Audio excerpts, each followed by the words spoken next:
Il est 20h à Tsoukou, c'est à Boganté dans la région de l'Ouest Cameroun. Mesdames, Messieurs, bonsoir. Merci d'honorer le journal du vendredi 22 janvier 2021 sur Effet d'Afrique Télévision. Au sommaire de ce journal, 295 millions de francs CFA. C'est la somme débloquée par le ministre de l'Habitat et du Développement urbain, Célestine Kétia-Koutès, pour rendre la mobilité urbaine de la capitale politique du Cameroun attrayante. Nous en parlons dans ce journal. Championnat d'Afrique des Nations, le premier qualifié tarde à se dévoiler. Le complexe sportif de Japoma a vibré au rythme de la deuxième journée jeudi dernier. La République centrafricaine du Congo contre la Libye et le Congo-Brazzaville contre le Niger étant au centre des passions des inconditionnels du football. Le résumé de cette deuxième journée, c'est dans ce 20h.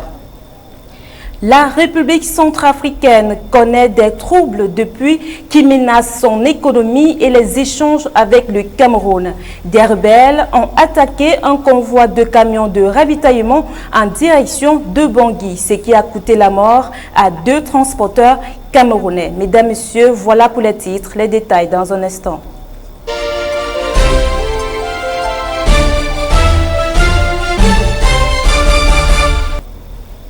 Bonsoir une fois de plus. 6 milliards de francs CFA, c'est le montant mis à la disposition par le gouvernement camerounais pour l'installation des exécutifs des conseils régionaux dans les chefs-lieux des régions du Cameroun. Cette installation effectuée ce 22 janvier 2021 a marqué la fin d'un processus électoral qui a débuté le 6 janvier décembre 2020. Carole quoi?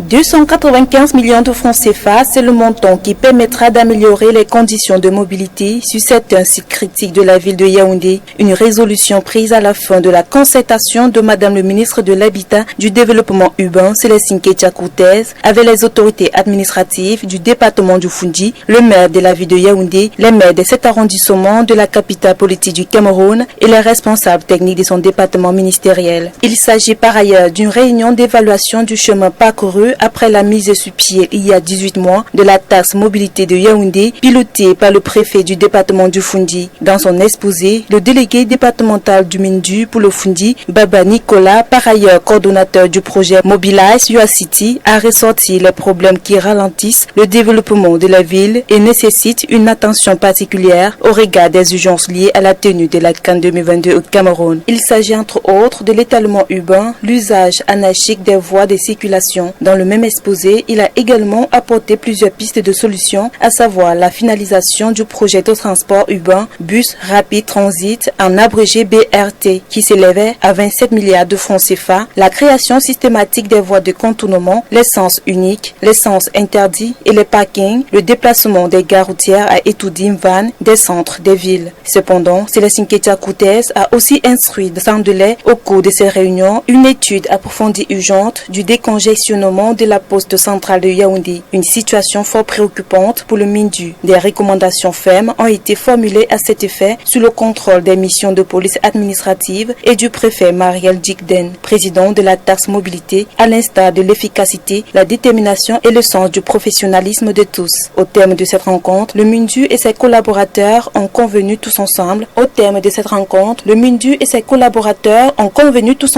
de maintenir la vie de la capitale des institutions propres. Il faut noter que le projet Mobilize Your City accompagne le Cameroun dans la planification de la mobilité urbaine durable depuis juin 2016, tant au niveau local qu'au niveau national, avec le ministère de l'Habitat et du Développement urbain dans l'adoption de la politique nationale de mobilité urbaine. Cet appui a été financé par l'Union européenne et mis en œuvre avec le soutien de l'Agence française de développement.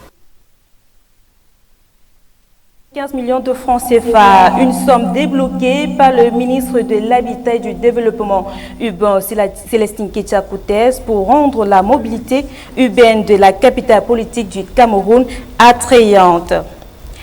4 milliards de francs CFA, c'est le montant que le gouvernement du Cameroun débloque pour subventionner les soins des malades atteints d'insuffisance rénale. L'information a été rendue publique par le ministre camerounais de la Santé publique. C'était le mardi 19 janvier 2021 au cours d'une réunion de sensibilisation organisée à l'hôpital général de Yaoundé dans le but de rassurer ces malades. Leslie Feba pour les détails. Nous y reviendrons. Encore du feu dans nos marchés. Après l'incendie du marché Mbopi, il y a quelques semaines, c'est au tour du marché de Bonamoussadi, situé dans le 5e arrondissement de la ville de Douala, de partir en fumée la nuit du 21 au 22 janvier 2021. Au moins 8 boutiques, 15 comptoirs et des centaines de milliers d'investissements ont été ravagés par la fureur des flammes. Pendant que certains évoquent la thèse d'une main criminelle, certains font état de ce que le feu serait parti d'un box fait en matériaux provisoires qui n'était pourtant pas alimenté en énergie électrique. Le président du dit marché, Christian Kitio, présent aux côtés des sinistrés, a promis qu'il rendrait compte aux autorités administratives de la région du littoral afin de trouver des moyens qui permettront aux commerçants victimes de ces flammes de relancer leurs activités. Il faut souligner qu'en 10 ans, le marché de Bonamoussadi connaît son 4e incendie. La salle de fête d'Aqua à Douala, capitale économique du Cameroun, a abrité un atelier de restitution visant la professionnalisation et l'assainissement du secteur des mototaxis. Organisée par la communauté urbaine, cette rencontre était présidée par le super-maire de la ville de Douala. Ce dernier s'est entretenu avec des journalistes, des conducteurs de motos et autres acteurs de la société sur la stratégie mise sur pied pour assainir le secteur des mototaxis à Douala. Abdou Salam était présent à cette rencontre. Voici son reportage. Comme l'adage le dit si bien, il n'y a pas de saut métier, il n'y a que de sautes gens.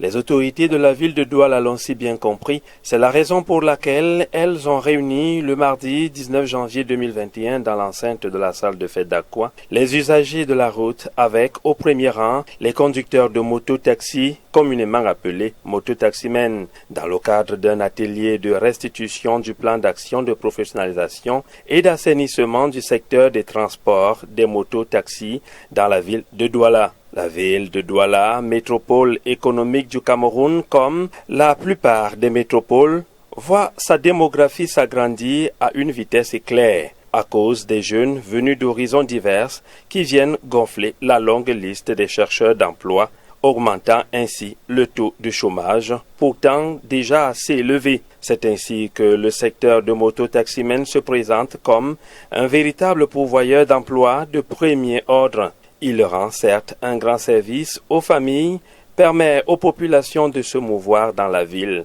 Mais au-delà de cette contribution non négligeable, des constats s'imposent. Nombreux d'entre eux ne possèdent pas de permis de conduire, encore moins d'assurance, carte grise et même des pièces personnelles. Le délégué départemental présent à cette rencontre, des commissaires de police et bien d'autres autorités se sont prêtés au jeu de questions-réponses des participants.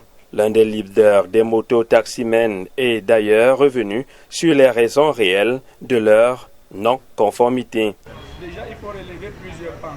Nous avions des personnes qui arrivent, qui sortent de divers horizons et la mentalité n'a pas été toujours la même. Je vais vous prendre plusieurs cas. Nous avions des gens qui sortent de prison, ils arrivent, ils deviennent subitement conducteurs de moto. Nous avions des gens qui perdent leur emploi, ils deviennent conducteurs de moto-taxi. Donc en fait, ils retrouvent autant de personnes qui se trouvent dans notre secteur d'activité qui posent un problème de compréhension. Il est question aujourd'hui de mettre l'accent sur la formation, sur le civisme. Parce qu'en fait, nous avons un problème de civisme dans notre secteur d'activité. Il faut encadrer, il faut centraliser les débats au niveau de notre organisation. Le moto-taxi doit respecter le centre interdit. Le moto-taxi, au-delà du savoir conduire, doit apprendre à respecter le partage et les usagers qu'on voit partout dans la ville de Douala. Donc c'est un problème de mentalité qu'on retrouve dans notre secteur d'activité. Le nombre de motos dans la grande ville de Douala fait froid dans le dos. Ils avoisineraient les 70 000 a-t-on appris au cours de cette importante concertation. mais seulement moins d'un tiers se conforme à la réglementation exigée. C'est au-delà de tous ces manquements que le super maire de la ville de Douala s'est donné pour objectif principal l'amélioration des conditions de vie quotidiennes des populations en matière de civisme urbain. La formation de ces conducteurs de moto, le désengorgement des carrefours par l'aménagement des aires de stationnement et bien d'autres commodités. Nous comptons contribuer en mettant en place un plan régional de la circulation de Douala, de manière à ce que seuls les mototaxis qui sont identifiés, qui ont permis de conduire, puissent avoir accès à certaines zones de la ville. Et nous allons mobiliser les forces de terrain et autres pour que ceci soit appliqué. Ce sera aussi une incitation pour ceux qui ne sont pas encore manifestés, de se manifester. C'est dans l'espoir de voir les habitudes changer autour d'un cocktail que les uns et les autres se sont séparés. Contexte social assez délicat où le chômage est de plus en plus grandissant, des jeunes Camerounais se sont tournés vers la conduite de mototaxi, l'un des rares secteurs pourvoyeurs d'emploi. L'activité a le vent en poupe au point où dans l'une de ces rares sorties, le chef de l'État camerounais avait reconnu leur utilité dans un environnement où les autorités de la ville peinent à trouver des solutions idoines à la mobilité urbaine. Malheureusement, le phénomène a pris de l'ampleur dans la métropole économique avec des conséquences plurielles dans la gestion du trafic des usagers. Le maire de la ville de Douala, qui vient de les réunir autour d'un atelier visant la professionnalisation et l'assainissement de ce secteur, pourra-t-il venir à bout de cette hydre? Tentative de réponse dans cet élément de Abdosalam Fani.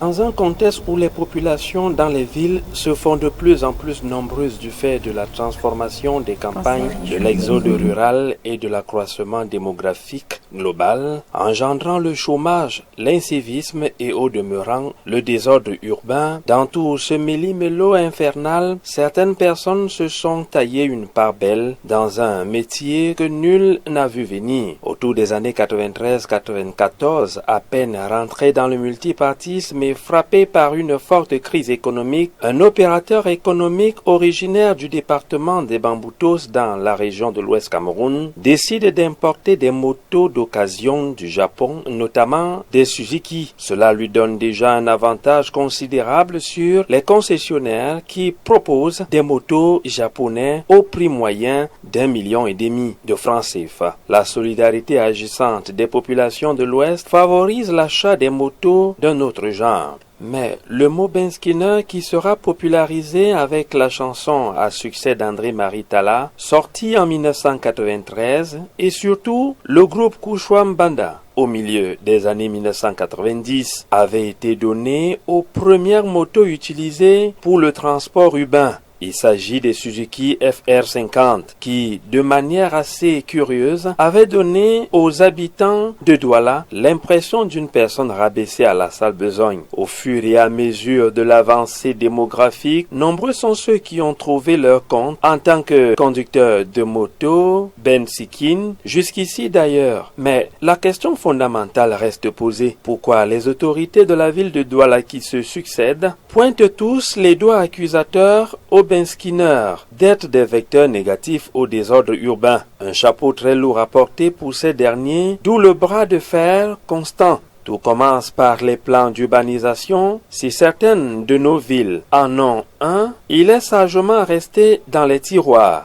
Les citadins n'en ont aucune idée et les autorités municipales ne font rien pour le mettre à la disposition des citoyens. Les mairies n'aménagent pas le lotissement urbain. Cette tâche est abandonnée à la liberté des propriétaires. Pareil pour ces conducteurs de mototaxi qui ont vu faire au départ et pensent unanimement que c'est ainsi qu'on vit dans les zones urbaines. Bien que l'on soit d'accord du civisme quelque peu mesuré des benskinners à Yaoundé, on n'en dira pas autant pour Douala. Une batterie de mesures prises par le super maire de la ville de Douala dans le but d'assainir le secteur moto-taxi paraît ardue. Ses prédécesseurs ont employé des méthodes parfois drastiques, interdisant la circulation des moto-taxis dans certains quartiers, exigeant les choisibles à tout benskiner, la police municipale prête à happer à tout bout de champ, tout benskiner ne remplissant pas la norme exigée. Aucune méthode de la part de l'autorité urbaine n'a marché, ce qui montre la complexité du problème. L'approche du super maire du Vouri face aux conducteurs de moto-taxi, cette fois-ci, reste trop attendue. On dira simplement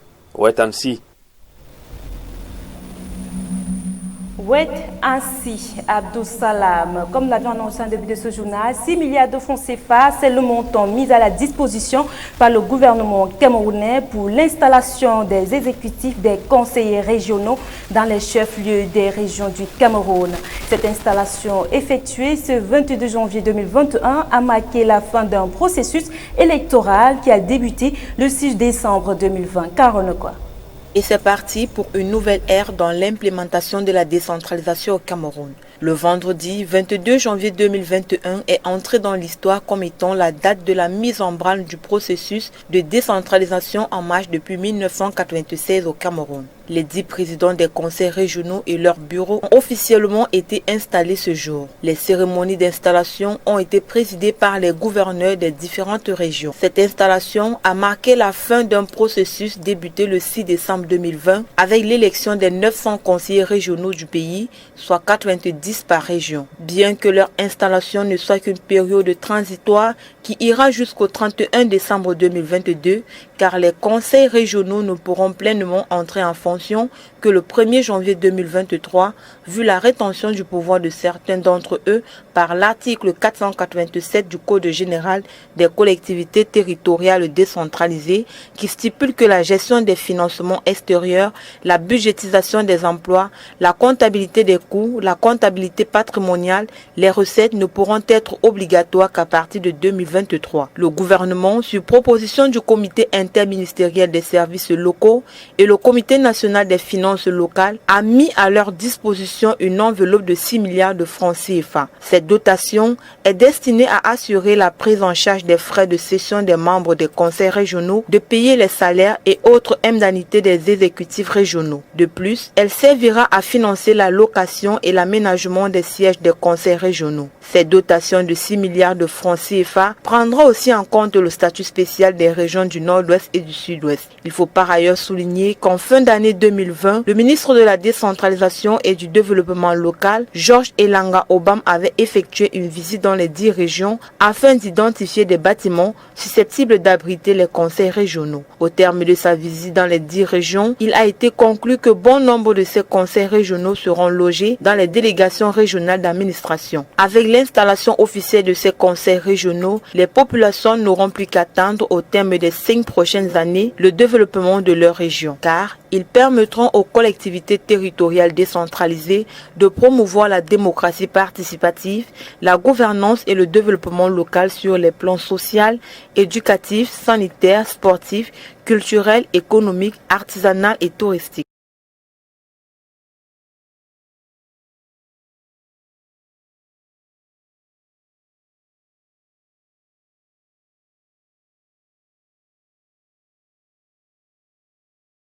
De la santé publique. C'était le mardi 19 janvier 2021 au cours d'une réunion de sensibilisation organisée à l'hôpital général de Yaoundé dans le but de rassurer ses malades. Les Infamba pour les détails.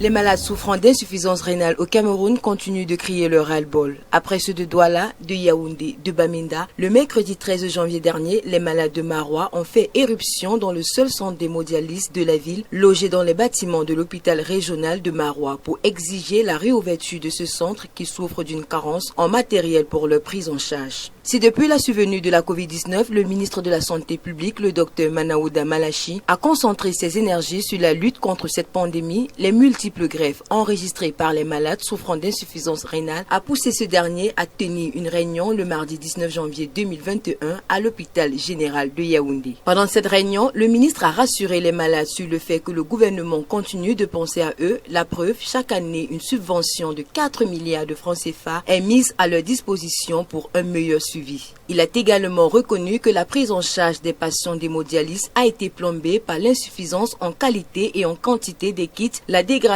du matériel, le mauvais fonctionnement de la salle d'eau, l'absence d'une banque de sang au sein de l'hôpital général, la cherté de la prise en charge malgré la subvention de l'État et la non prise en charge du volet transplantation dans le traitement de l'insuffisance rénale chronique. À la fin des échanges, le ministre de la Santé publique a promis la mise à disposition dans les brefs délais, soit au mois de mars 2021, d'une soixantaine de nouveaux appareils pour l'hôpital général et la descente sur le terrain d'une équipe de techniciens afin d'examiner la faisabilité de la construction d'un forage au sein de l'hôpital dans les prochains jours. En attendant la matérialisation des promesses du docteur Manaoudé Malachi, l'épineuse problématique de la prise en charge des patients souffrant d'insuffisance rénale continue de demeurer. Suite à l'implantation d'une unité d'assemblage des équipements et matériels de génie civil dans la zone industrielle du port autonome d'Ekribi, le ministre des Travaux publics Emmanuel Ngannou Messi a annoncé dans une note d'information signée le 21 janvier 2021 qu'en sa qualité de représentant de Monsieur le Président de la République, Paul Biya, il procédera à l'inauguration de la dite unité le 23 janvier 2021. Étendue sur une superficie de 3 hectares, cette ligne d'assemblage a pour objectif de fournir au marché camerounais et de la zone CEMAR des engins de chantier adaptés à des prix compétitifs. Sa production permettra de booster plusieurs secteurs d'activité, dont celui du bâtiment et travaux publics et conséquemment l'économie nationale. Il faut souligner que la dite unité est le fruit d'un investissement privé de la société Tract Afrique Equipment, filiale du groupe. Réclamer accord écrit de nombreux Camerounais sollicités par les sportifs au regard de leurs prestations dans des compétitions internationales promis par autorités politiques. Le Cameroun a désormais ses stades à l'image des conquêtes antérieures de leurs équipes fanions, les Lions indomptables. Mis à exploitation à la faveur du championnat d'Afrique des Nations, ces joyaux architecturaux sont malheureusement victimes du vandalisme par quelques ennemis du projet qui brillent par des comportements d'incivisme en laissant traîner des déchets dans les gradins ou en posant les pieds sur les sièges. Une situation qui a poussé le ministre des Sports et de l'Éducation physique à siffler la fin de la récréation. Carole Nekwa. Ce sont des images honteuses qui font le tour des réseaux sociaux depuis dimanche soir. Le piétinement des sièges, la pose des pieds sur des accoudoirs et les dossiers, l'occupation anarchique des places et le dépôt des ordures sur des emplacements inappropriés sont autant de dérives relevées au stade de Japoma. Face à ces dérives longuement partagées sur les réseaux sociaux, le ministre des Sports et de l'Éducation physique et par ailleurs président du comité d'organisation de la Coupe d'Afrique des Nations, Narcisse Moelle-Combli siffle la fin de la récréation. Dans un communiqué signé le 18 janvier 2021, le ministre des Sports a donné un carton rouge à ces spectateurs qui font preuve d'incivisme dans les stades. Compte tenu de leur attitude à l'issue du match opposant la Libye au Niger, le ministre des Sports et de l'Éducation physique a rappelé à l'ensemble des spectateurs la nécessité de sauvegarder la qualité, l'intégrité et la propreté des infrastructures sportives qui constituent de belles et prestigieuses réalisations du président de la République, son Excellence Paul Biya, en faveur de la jeunesse camerounaise. Par la même occasion, il a interpellé les volontaires et les stadiers commis aux tâches de surveillance et de maintien de la discipline au sein des stades afin qu'ils soient davantage vigilants, attentifs et rigoureux en la matière à l'occasion des prochaines rencontres du championnat d'Afrique des Nations. Il a par ailleurs rappelé à tous l'impérieuse nécessité de respecter les mesures barrières contre la Covid-19, notamment le port du masque et la distanciation physique. Le ministre des Sports et de l'Éducation physique, président du COCAN 2020-2021, on appelle à la compréhension, au civisme, au patriotisme, au sens de la discipline et au respect des consignes de sûreté et de sécurité par les spectateurs admis dans les stades. Notre voisin, la République centrafricaine, connaît des troubles qui menacent son économie et les échanges avec le Cameroun. Des rebelles ont attaqué un convoi de camions de ravitaillement en direction de Bangui, ce qui a coûté la mort à 2 transporteurs camerounais. Par ailleurs, le gouvernement a décrété un état d'urgence de 15 jours pour combattre les rebelles, désormais qualifiés de terroristes par le président Touadéra. Le reportage de Thierry Blanchassop. Le gouvernement centrafricain a proclamé l'état d'urgence pour 15 jours sur l'ensemble du territoire national pour ainsi faire face aux groupes rebelles. Pour Faustin Archange Touadéra, récemment réélu, ces groupes ne sont plus de simples opposants ou de simples rebelles, ils sont désormais, au vu de leurs actions, des terroristes. Les 6 groupes armés les plus importants du pays se sont alliés au sein de la coalition des Patriotes pour le changement et ils contrôlent à eux seuls les 2 tiers de la Centrafrique. Par leurs exactions, ils sont arrivés aux portes de Bangui, la capitale. D'après la sortie de l'émissaire des Nations Unies dans le pays hier, cette situation pourrait encore durer et pour y faire face, une augmentation substantielle du nombre des casques bleus déployés dans le pays, accompagnée d'un appui en équipement, pourrait être une solution. Une augmentation qui doit être d'une plus grande mobilité dans un pays très vaste. On relève cependant une trop grande désertion des éléments des forces armées qui se retrouvent pour certains à Garoua-Boulaye, ville frontalière du Cameroun. Le Cameroun n'est pas seulement affecté par la présence des rebelles sur son sol. Il y a également perdu 2 de ses ressortissants. Ils ont trouvé la mort lors d'une attaque des rebelles centrafricains contre un convoi de camions le 18 janvier dernier, en direction de Bangui, dans le village centrafricain Foro, situé à une vingtaine de kilomètres de la ville de Garoua-Boulaye. Le président national du groupement des transporteurs terrestres du Cameroun, Ibrahima Yaya, informe par ailleurs qu'il y a eu des blessés graves et certains conducteurs seraient entrés en brousse pour échapper aux rebelles. Pour sa part, le gouvernement centrafricain a rassuré qu'il combattra avec tous les moyens cet acte ignoble qui vise à paralyser l'économie nationale et le peuple dans ses besoins vitaux. Avec la montée exponentielle de la Covid-19 et l'apparition du nouveau variant du coronavirus, la présidente de la Commission européenne, Ursula von der Leyen, déconseille fortement les voyages non essentiels entre les pays de bloc. C'était dans son allocution le jeudi 22 janvier dernier lors du sommet des 27 qui s'est tenu par ailleurs par vidéoconférence. Reportage.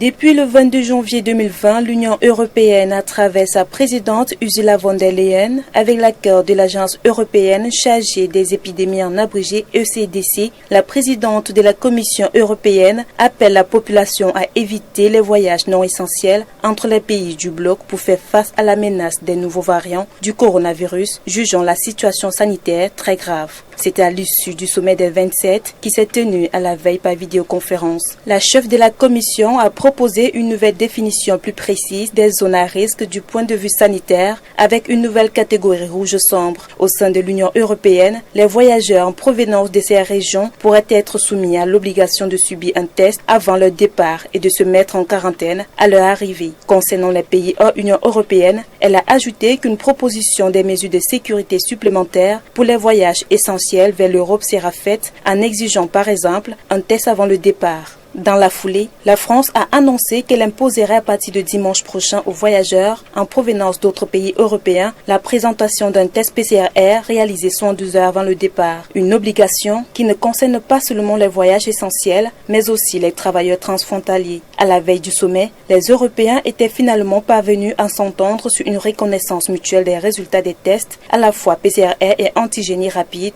une avancée validée un jour plus tard. Face aux variants du coronavirus, la plus contagieuse, plusieurs pays ont déjà durci les restrictions ces derniers jours, comme l'Allemagne mardi dernier. Les Pays-Bas ont annoncé le jeudi 21 janvier dernier un couvre-feu à partir de 21 h et le Portugal une fermeture de ses écoles. Pour détecter les mutations du coronavirus, la Commission européenne a exhorté les États de l'Union européenne à accroître les études sur le virus, jugeant le niveau actuel insuffisant. Elle les a aussi appelés à accélérer la vaccination en protégeant 70% de la population adulte avant la fin de l'été et 80% des membres du personnel de santé. Des objectifs soutenus par les 27 selon Ursula von der Leyen, en ajoutant que c'est un effort énorme, mais c'est faisable. Athènes a plaidé pour la mise en place d'un certificat standardisé de vaccination au sein de l'Union européenne, une proposition discutée au sommet. La Grèce souhaite sauver son industrie touristique, mais l'idée de se servir de ce certificat pour permettre aux personnes vaccinées de voyager est jugée prématurée par plusieurs États membres en raison de la faible proportion de la population vaccinée et des incertitudes concernant l'effet du vaccin sur la transmission du virus. Championnat d'Afrique des Nations, le premier qualifié tarde à se dévoiler.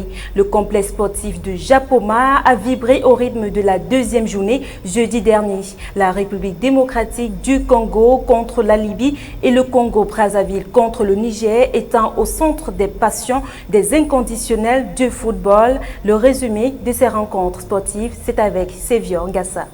Il faudra encore patienter pour voir le premier pays qualifié pour les quarts de finale. C'est l'enseignement reçu au terme de la deuxième journée disputée hier dans le groupe B. En levée de rideau, le public du complexe sportif de Japoma a eu droit à un joli spectacle offert par la République démocratique du Congo et la Libye. Seulement, il fallait être là très tôt pour assister à l'ouverture du score, car après 6 minutes de jeu, les chevaliers de la Méditerranée prennent l'avantage grâce à un but signé Hussein. Dans cette rencontre âprement disputée mais dominée par les léopards de la RDC, la défense libyenne doit remercier son gardien de but. Ce dernier a été sollicité à plusieurs reprises avant de plier à la 94e minute de jeu, instant choisi par les Congolais pour arracher le point du match nul, une réalisation signée Ernest Luzolo. Dans la deuxième affiche du jour, des buts signés Prince Mwanza à la 35e minute pour le Congo-Brazzaville et Moussi à la 70e sur penalty pour le MENA du Niger ont permis aux deux formations d'obtenir le point du match nul. Au niveau du classement, la République démocratique du Congo garde la tête avec 4 points, suivi de la Libye 2 points, du Niger 2 points et le Congo dernier dans cette poule 1 point. Voilà qui nous offre une troisième journée de tous les dangers pour les 4 équipes du groupe. Mesdames, Messieurs, c'est la fin de ce journal. Merci de l'avoir suivi. Les prochains rendez-vous de l'information, c'est ce week-end. Les programmes se poursuivent sur Effet d'Afrique Télévision. Bonsoir.